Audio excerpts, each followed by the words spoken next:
Hello friends, आज हम discuss करेंगे relation between Cp and Cv in gaseous systems के बारे में।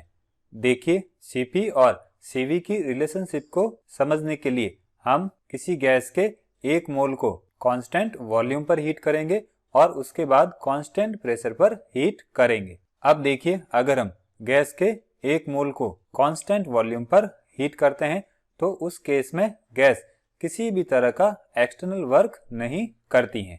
देखिए, वर्क की न्यूमेरिकल वैल्यू इसके इक्वल होती हैं। अगर डेल वी की वैल्यू 0 होती है तो उस केस में वर्क 0 हो जाएगा।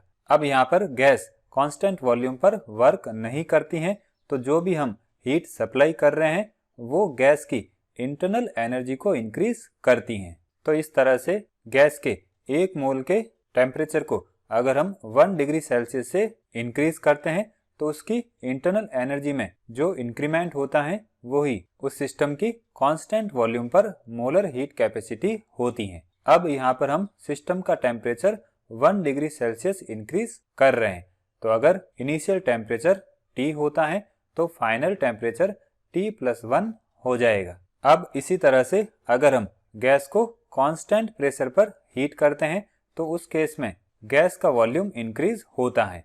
देखिए, अगर हम गैस को हीट करते हैं तो उस केस में गैस का प्रेशर इंक्रीज हो जाएगा।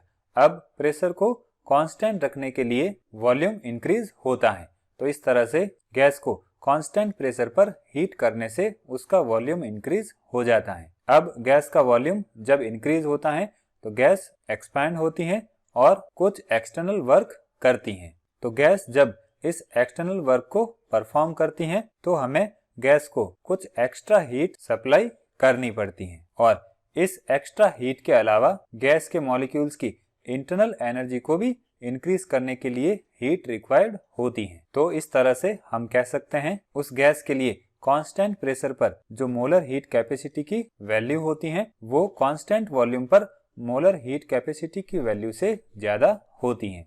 देखिए, Cv के केस में हमें एक्स्ट्रा हीट की रिक्वायरमेंट नहीं होती है क्योंकि कांस्टेंट वॉल्यूम पर गैस वर्क नहीं करती है, और Cp के केस में गैस एक्सटर्नल वर्क करती है और इस वर्क के लिए हमें एक्स्ट्रा हीट की रिक्वायरमेंट होती है।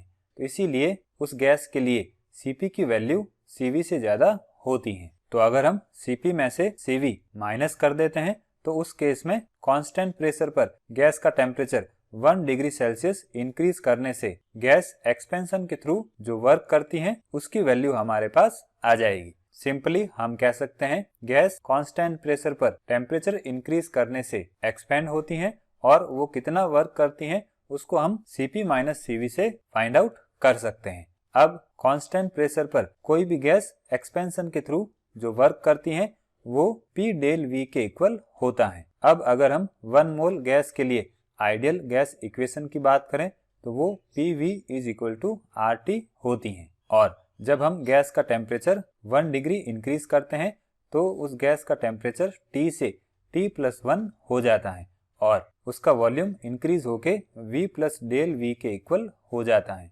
देखिए, अगर गैस का इनिशियल वॉल्यूम 10 होता है और उस गैस का वॉल्यूम 2 इंक्रीज होता है तो यहाँ पर टोटल वॉल्यूम हो जाएगा 12, या इसको हम इस तरह से भी फाइंड आउट कर सकते हैं।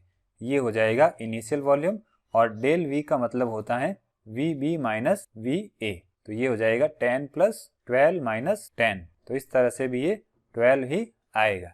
तो यहाँ पर हम इक्वेशन 1 में V की जगह ये वैल्यू पुट करेंगे और T की जगह ये वैल्यू पुट करेंगे। अब ब्रैकेट ओपन करेंगे तो हमारे पास ये इक्वेशन आएगी। अब इक्वेशन 2 में से हम इक्वेशन 1 को सब्सट्रैक्ट करेंगे तो PV से PV सब्सट्रैक्ट हो जाएगा और RT से RT सब्सट्रैक्ट हो जाएगा।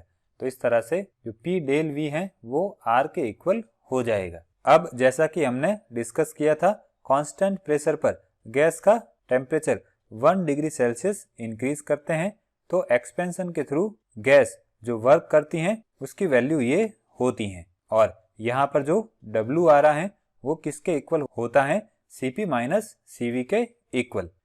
तो यहाँ पर हम P डेल V की जगह Cp माइनस Cv भी लिख सकते हैं, और ये सब W के इक्वल होते हैं।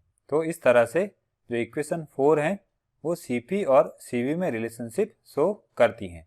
मीन्स इस इक्वेशन के अकॉर्डिंग किसी भी गैस के लिए कांस्टेंट प्रेशर पर जो मोलर हीट कैपेसिटी है और कांस्टेंट वॉल्यूम पर जो मोलर हीट कैपेसिटी है, उन दोनों का डिफरेंस R या गैस कांस्टेंट के इक्वल होता है।